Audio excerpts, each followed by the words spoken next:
Hi guys, আসসালামু আলাইকুম। কেমন আছেন সবাই? আশা করি সবাই ভালো আছেন। আমরা আলহামদুলিল্লাহ ভালো আছি। আজকে আমি দেখাবো কিভাবে মিষ্টি দই বানাতে হয়। প্রথমে আমি দুধটাকে ফুটিয়ে নিয়েছি, তারপর ফ্রাই প্যানে দিয়ে দিয়েছি চিনি।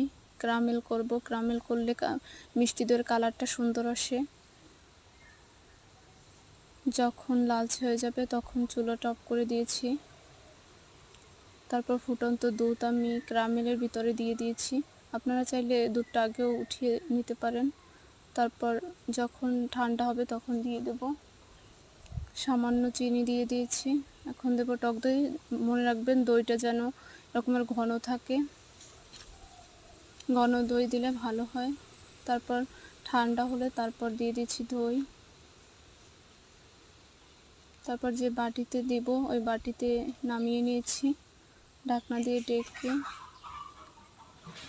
তারপর রেখে দিয়েছি। কালকে সকালে খুলব। সকালে খুলেছি, আলহামদুলিল্লাহ অনেক ভালো।